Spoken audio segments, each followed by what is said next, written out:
আসসালামু আলাইকুম। আমরা কি মানুষ?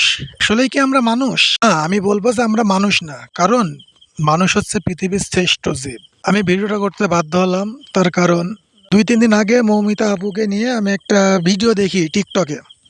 যে একটা ডাক্তারকে ২০-২৫ জন মিলে পাশবিক নির্যাতন করে তাকে ধর্ষণ করে হত্যা করেছে। এটা নিয়ে সারা পৃথিবীতে মানুষ শোকের মাতোয়ারা। আর আমরা বাঙালিরা এতটাই খারাপ, এতটাই নির্লজ্জ যে আমরা অনলাইন প্ল্যাটফর্মে গিয়ে সার্চ করছি। তাও কি বলে সার্চ করছি জানেন? মৌমিতার মৃত্যুর ঘটনা দেখতে চাই, মৌমিতার ধর্ষণ করার ভিডিও, মৌমিতার রক্তাক্ত দেহর ভিডিও চাই, মৌমিতা। একটা মানুষ কতটা খারাপ হলে কেন এই শুয়োরের বাচ্চা, এই যে তোর ঘরে মা বোন নেই, তোর ঘরের মা বোনের দেখতে পারিসনি? মৌমিতা আপুর মরার আগে লাস্ট ভিডিও, মৌমিতা রেপের ভিডিও, মৌমিতার চোখ দিয়ে রক্ত পড়ার ভিডিও, মৌমিতার ধর্ষণ পুরো ঘটনা।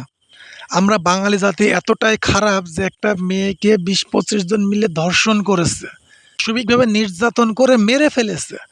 সেইটা নিয়ে গবেষণা করছি যে তাকে কিভাবে ধর্ষণ করলো, তাকে ধর্ষণ করার পরে তার ধর্ষণ চোখ দিয়ে যে রক্ত বেরিয়েছে কিভাবে বেরোলো, আমরা এইগুলো নিয়ে গবেষণা করছি। এইটাই হচ্ছে আমরা আসল বাঙালি। আমরা বাঙালিরা এতটাই খারাপ, এতটাই নির্লজ্জ যে নিজের মেয়ের সাথে এমন ঘটনা না ঘটা পর্যন্ত আমরা কোনো সময় শিক্ষা পাবো না।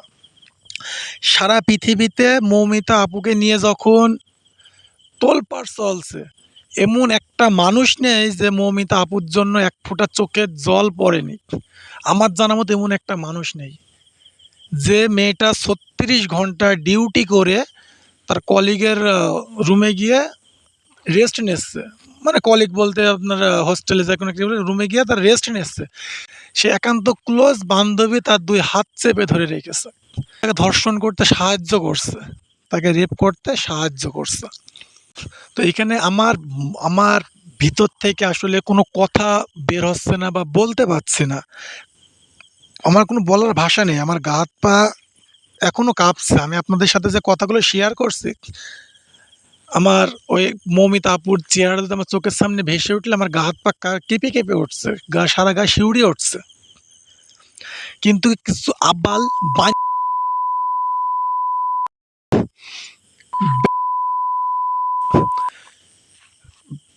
গাইলগুলো মুখ থেকে বেরোচ্ছে না, কারণ গাইলগুলো দিলে আমার ভয়েস কপি ধরবে। গাইলগুলো মুখ থেকে বেরোচ্ছে না, ভেতর থেকে যত রকম নিষ্কৃষ্ট খারাপ ভাষা আছে সব রকম নিজের মনে মনে দিলাম। আমার ভেতর থেকে কোনো কথা বেরোচ্ছে না। এই জিনিসগুলো যারা সার্চ করেছে তাদেরকে বলছি, ভাই মৌমিতার জায়গায় যদি তোর বোন হইতো, তোর মা হইতো, তোর কোনো আত্মীয় হতো, তাহলে তুই কি তাকে যে বলতে পারতি যে তোর কোন জায়গায় রেপ, বলতে পারতে এই কথা তোরা? যে পরের মেয়ে, যে নিজের ঘরের কোনো মেয়ে না, এজন্য তোরা এগুলো লিখে সার্চ করতে পারছিস। মৌমিতার জায়গায় নিজের ঘরের একটা মেয়েকে দাঁড় করা, দাঁড় করে দেখ কেমন লাগে। সেই মেয়েটা ধর্ষণ হয়েছে, তুই তাদেরকে নিয়ে যে এত হেলাফেলা করছিস, তোরা এত কিছু সার্চ দিচ্ছিস, এত কিছু দেখার শখ তোদের। সে মেয়েটার বাড়িতে কি অবস্থা একটাবার খোঁজ নিয়েছিস? সে মেয়ের বাপ মার কি অবস্থা, সেই মেয়ের আত্মীয় স্বজনদের কি অবস্থা? একটা মেয়েকে ১৫-২০ জন মিলে পাশবিক নির্যাতন চালাইছে। কি বলবো এই এই ঘটনাকে নিয়ে, যে কি বলবো, বলার কোনো ভাষা বা বলার কোনো কথা আমি খুঁজে পাচ্ছি না। আপনারা সবাই ভালো থাকবেন, সুস্থ থাকবেন।